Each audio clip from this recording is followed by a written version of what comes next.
आजकल social media के साथ साथ गांव-गांव में ये चर्चा हो रही है कि आखिर बहुजन समाज पार्टी का जो ग्राफ जिस तरह से डाउन हुआ था अचानक बढ़ कैसे रहा है। और जिस तरह से बहन कुमारी मायावती जी घर में बैठ कर के मास्टर प्लान खेल रही हैं, ये कैसा प्लान हो सकता है। एक प्लान एम्बिशियस का प्लान है, ये कैसे काम करेगा।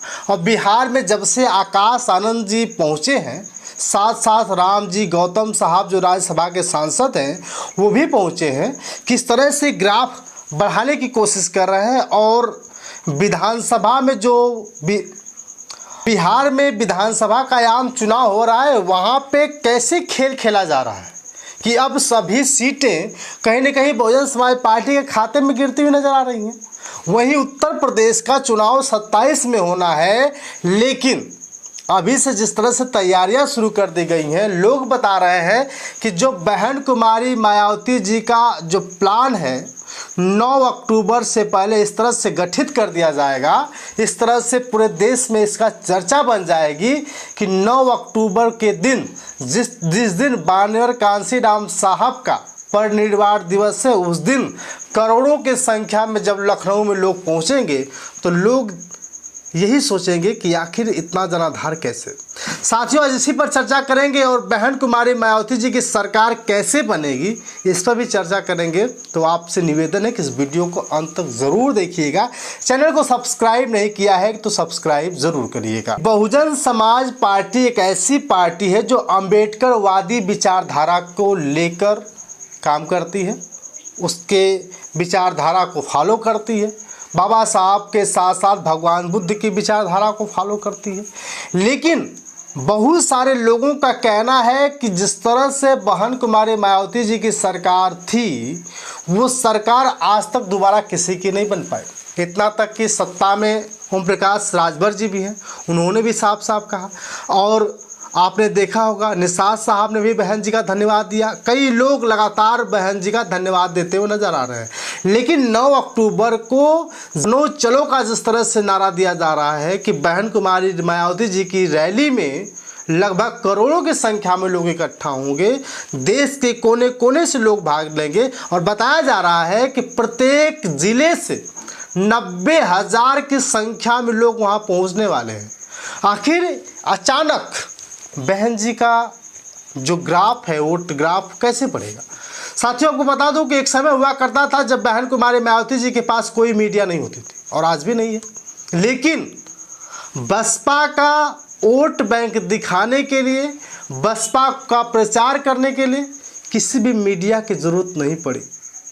बहुत सारे लोग अपना सोशल मीडिया के माध्यम से बसपा का प्रचार दिखाने लगे। और आपको बता दूं, बहन जी ने साफ साफ कहा, हम किसी टीवी चैनल पर डिबेट नहीं करेंगे, लेकिन बहुजन समाज पार्टी के लिए जितने भी सोशल मीडिया के अकाउंट्स हैं जो बहुजन विचारधारा को लेकर चलते हैं, वो सब लोग बहुजन समाज पार्टी को बढ़ाते हुए नजर आ रहे हैं। ऐसा बताया जाता है कि जो दिखता है वही बिकता है।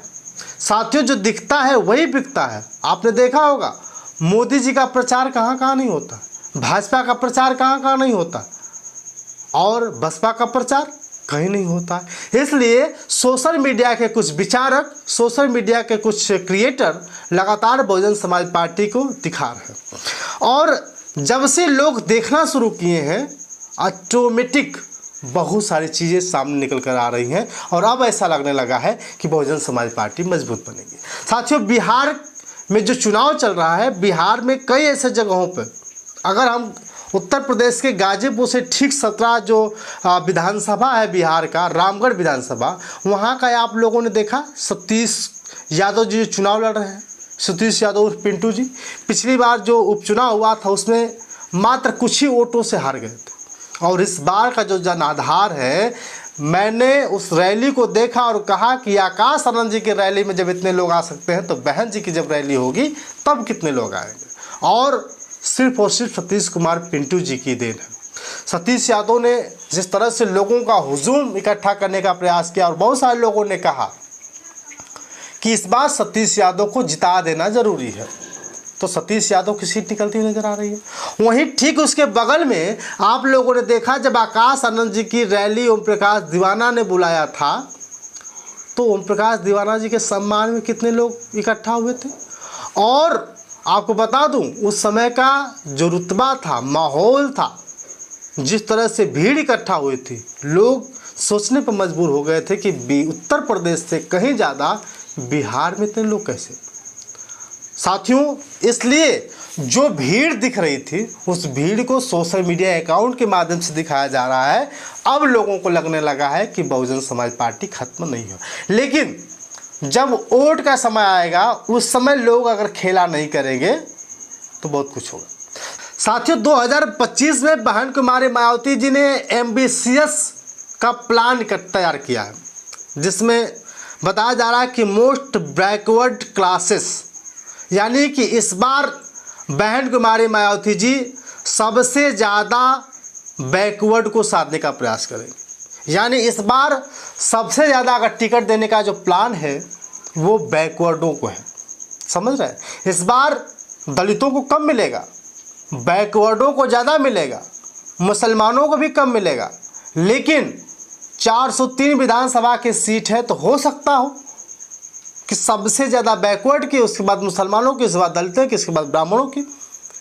तो इस तरह से कहीं ना कहीं प्लान बहन कुमारी मायावती जी ने बनाया है कि एम्बिशियस के प्लान के जरिए 2007 के माध्यम से, जिस तरह से 2007 में चुनाव लड़ा गया था, 2007 और 12 के समय में जब बहन कुमारी मायावती जी की पूर्ण बहुमत की सरकार बनी थी, तो उस सरकार को लोगों ने देखा था।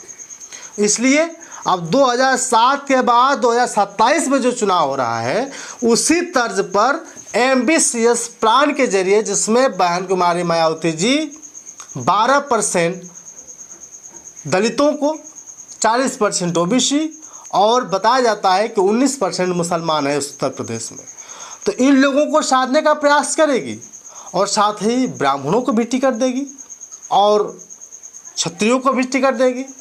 इस तरह बहुत सारे लोगों को, जनरल कैटेगरी को भी टिकट दिया जाएगा।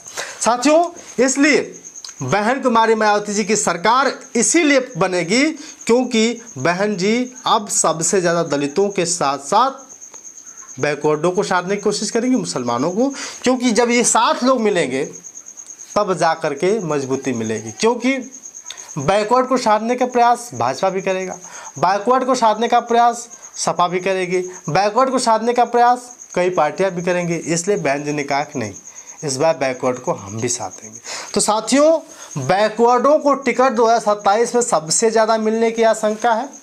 और सोशल मीडिया के जरिए जिस तरह से बहन कुमारी मायावती जी की पार्टी बसपा को मजबूत करने का प्रयास किया जा रहा है, तो कहीं ना कहीं अब लोगों को भी अपने सोशल मीडिया अकाउंट के माध्यम से बसपा का प्रचार करना चाहिए।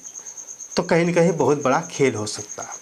इसलिए 27 के चुनाव से पहले हम आपको बारीकी से दिखाएंगे। और आपको बता दूं मेरे प्यारे साथियों कि 8 अक्टूबर को मैं लखनऊ पहुंच रहा हूं और वहां से बाकायदे ग्राउंड जीरो की रिपोर्टिंग दिखाऊंगा माननीय कांशीराम साहब के पार्क से।